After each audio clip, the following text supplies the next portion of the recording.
Good morning all of you. మనం ఈ వీడియోలో అసలు కరెంట్ గురించి, అలాగే పవర్ గురించి, వోల్టేజ్ గురించి తెలుసుకుందాం ఫ్రెండ్స్. అంటే మన రిఫ్రిజిరేటర్లో అసలు కరెంటు, పవర్, వోల్టేజ్ అంటే ఏంటి, మనం వాటేజ్ అంటే ఇప్పుడు మనం చూసే కంప్రెషన్ల మీద మనకి వాటేజ్ ఉంటుంది ఫ్రెండ్స్. ఆ వాటేజ్ ద్వారా దాని యొక్క కెపాసిటీని, అలాగే అసలు దాని యొక్క యామ్స్ని ఎలా కనుక్కోవాలనేది మనం కొన్ని ఎగ్జాంపుల్స్తో చూద్దాం ఫ్రెండ్స్. అసలు మనకి కరెంట్ అంటే ఇదివరకు మనం చిన్నప్పుడు కరెంట్ అనేవాళ్ళం.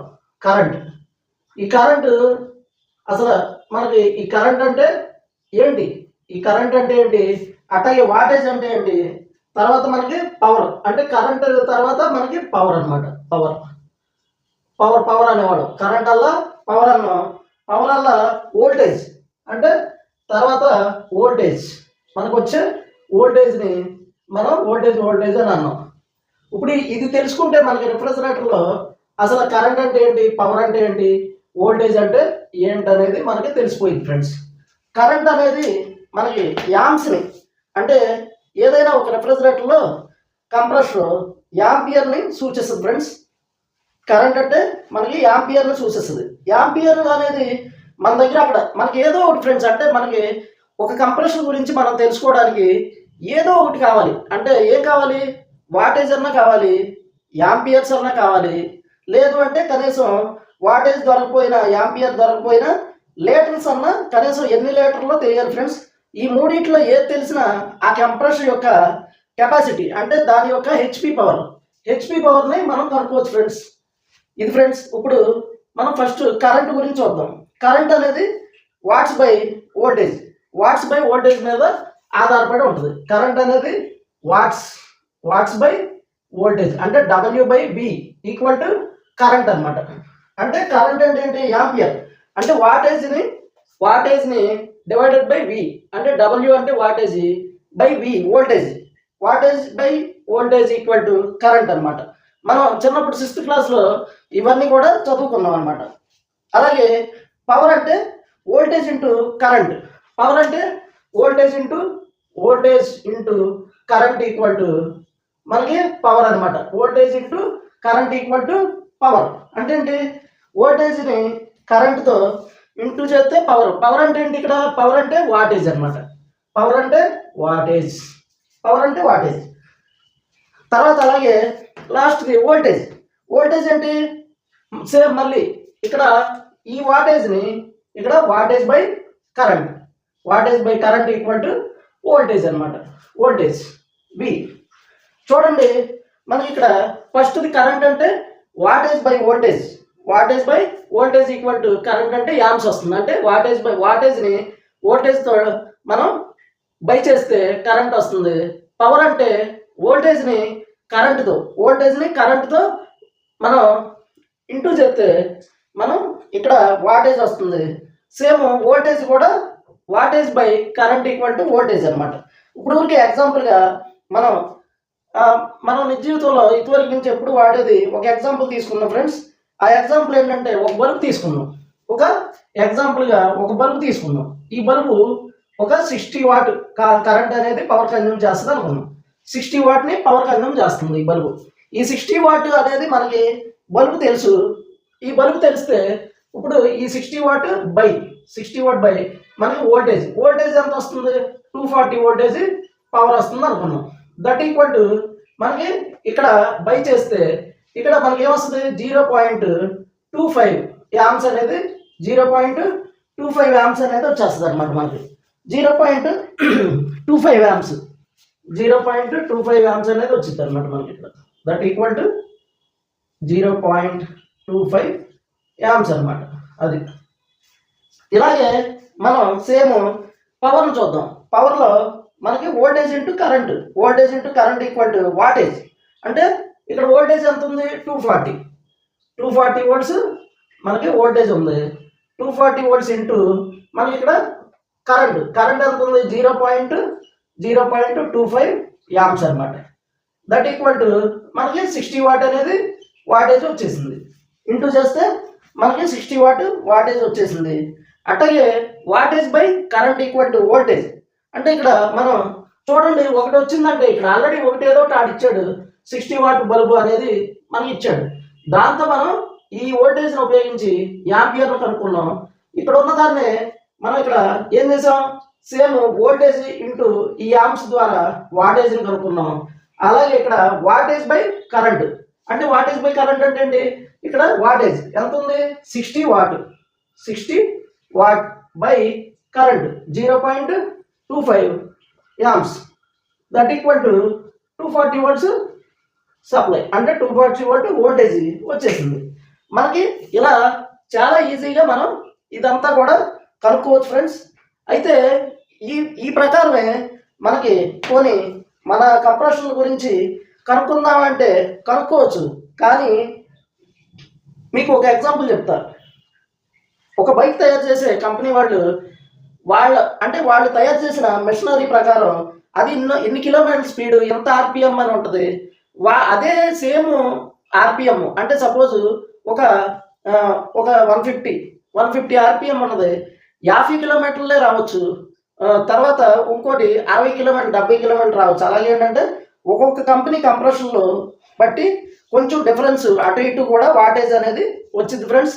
సేమ్ ఇలాగే మనకి రావాలంటే రాదు. మనం ఇప్పుడు ఎగ్జాంపుల్గా కొన్ని కంప్రెషన్ని చూద్దాం ఫ్రెండ్స్. ఎగ్జాంపుల్గా మనం కొన్ని కంప్రెషన్ని మనకి చూద్దాం. దీన్ని బట్టి మీకు ఈ కంప్రెషన్లు బాగా ఉపయోగపడతాయి. మనకి నిత్య జీవితంలో మనకి ఎక్కడైనా సరే దొరికే కంప్రెషన్ని తీసుకున్నాం, అంటే ఎల్జీ కానీ టెకంసా కంప్రెషన్లు కానీ తీసుకున్నాం ఫ్రెండ్స్.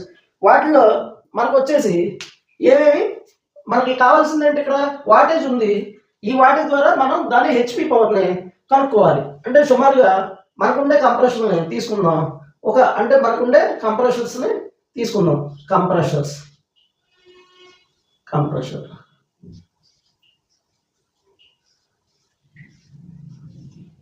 కంప్రెషర్స్ ఈ కంప్రెషర్స్లో మనం రిఫ్రిజిరేటర్లో వాడే కంప్రెషన్లు మనకి 1/12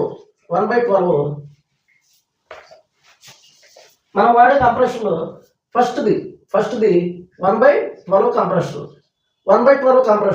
అలాగే 2 1/10 కంప్రెషర్, అలాగే 3 1/8 కంప్రెషర్, అలాగే 4వది 1/6 కంప్రెషర్, 5వది 1/5 కంప్రెషర్, 6వది 1/4 కంప్రెషర్. ఈ కంప్రెషర్ సైజు మనకి ఎలా తెలుస్తుంది అనేది చాలా మందికి వచ్చే పెద్ద ప్రశ్న ఫ్రెండ్స్. మనకి ఏంటంటే ఎక్కువగా మన కంప్రెషర్ మీద ఎంత వాటేజ్ అనేది వాటేజ్ ఉంటుంది, ఇదైతే ఉండదు, వాటేజ్ ఉంటుంది, లేదంటే యాంపియర్స్ ఉంటుంది. మనం వాటేజ్ని తీసుకుంటే 1/12 అనేది ఎంత వాటేజ్ తీసుకుంటుంది అంటే 72 వాట్ బై 80 వాట్ పవర్ని తీసుకుంటుంది అనమాట. 72 వాట్ నుంచి 80 వాట్ వరకు మనకి ఆ కంప్రెషన్ 1/12 కంప్రెషన్ అనేది ఉంటుంది అనమాట. దీన్ని బట్టి మీరు ఆ వాటేజ్ని బట్టి ఆ కంప్రెషన్ ఇది 1/12 అనేది మీరు ఈజీగా గెస్ చేయొచ్చు ఫ్రెండ్స్.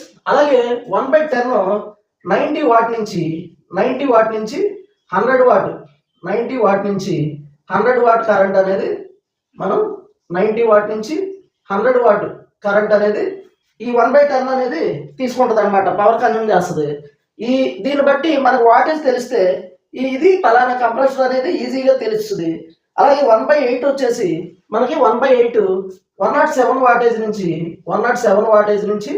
120 వాట్ వరకు పవర్ అనేది పవర్ కన్జ్యూమ్ అనేది చేస్తుంది అనమాట.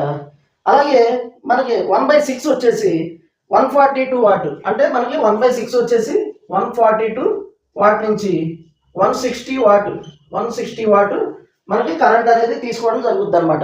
142 వాట్ నుంచి 160 వాట్ వరకు తీసుకోవడం జరుగుద్ది. 156 ఫ్రెండ్స్, 156 వాట్ వరకు పవర్ అనేది అటు ఇటుగా, అంటే ఈ మధ్యలో పవర్ అనేది అంటే వేరు కంపెనీలు తయారు చేసినప్పుడు కొంచెం అటు ఇటుగా వాళ్ళు తయారు చేసిన ఆ పిస్టన్ను బట్టి ఆ తర్వాత ఆ వైండింగ్ రెసిస్టెన్స్ని బట్టి కొద్దిగా అటు ఇటుగా ఉంటాయి ఫ్రెండ్స్. మామూలుగా ఇప్పుడు అలాగే 1/5 కంప్రెషన్ వచ్చి 160 వాట్ నుంచి 180 వాట్ వరకు మనకి వాటేజ్ అనేది తీసుకోవడం జరిగింది అనమాట. అలాగే 1/4 కంప్రెసర్ వచ్చి మనకి 190 నుంచి 190 వాట్ నుంచి 220 వాట్ వరకు మనకి పవర్ అనేది తీసుకోవడం జరిగింది ఫ్రెండ్స్. మనకి 220 వాట్ వరకు పవర్ అనేది తీసుకోవడం జరిగింది. మనకి అలాగే 1/3 ఇది చేరుకుందాం.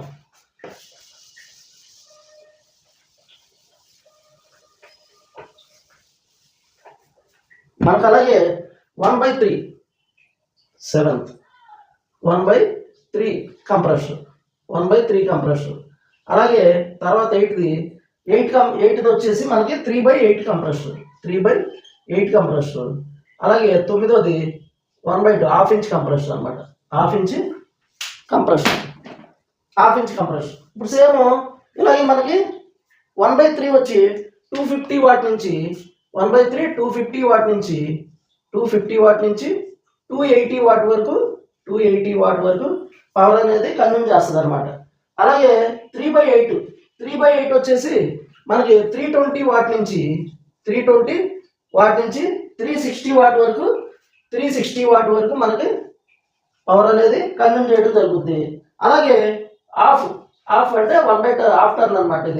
ఇది వచ్చేసి మనకి 400 వాట్స్ నుంచి 450 వాట్ వరకు 400 నుంచి 450 వాట్ వరకు మనకి పవర్ అనేది కన్జ్యూమ్ చేయడం జరుగుతుంది. ఇప్పుడు దీన్ని బట్టి మీరు ఈజీగా ఇప్పుడు మనకి వాటేజ్ తెలిసింది. ఈ వాటేజ్లో ఈ లోపల ఉన్న అది కంప్రెసర్ ఏదైనా మనం పలానా కంప్రెసర్ అనేది మనం ఈజీగా కనుక్కోవచ్చు ఫ్రెండ్స్. అయితే మీరు ఒకటి గుర్తుపెట్టుకోవాలి, మనకి ఇలాగే ఇప్పుడు ఇవన్నీ వేరు కంపెనీల కంప్రెసర్లు అనుకున్నాం. పిస్టన్ టైపు, రోటరీ టైపు, హెర్మాటిక్, తర్వాత స్క్రో టైపు, ఇలా మనకి మళ్ళీ కంప్రెషన్లు మారుతూ వస్తాయి. ఇవన్నీ కూడా రిఫ్రిజిరేటర్లో కంప్రెషన్లకి మాత్రమే మనకి వర్తిస్తుంది ఫ్రెండ్స్. అదే మళ్ళీ ఏసీలోవి, తర్వాత ఇండస్ట్రియల్వి అవన్నీ కూడా వాటేజ్లు మారిపోతాయి అనమాట. మనకి ఇవన్నీ కూడా డొమెస్టిక్లో రిఫ్రిజిరేటర్ కంప్రెషన్లు మాత్రమే ఈ వాటేజీలు పనికి వస్తాయి. అంటే ఏంటి, పిస్టన్ టైప్ కంప్రెషన్లో వరకు మనకి ఈ వాటేజ్లు అనేవి వర్తిస్తాయి. మిగతా మనకి రోటరీ కానీ, హెర్మాటిక్, లేకపోతే మనకి స్క్రూ టైప్ కంప్రెషన్లు ఇవన్నీ కూడా మళ్ళీ వాటేజ్లు మారిపోతాయి ఫ్రెండ్స్. ఇది ఫ్రెండ్స్, థ్యాంక్ యూ ఫ్రెండ్స్.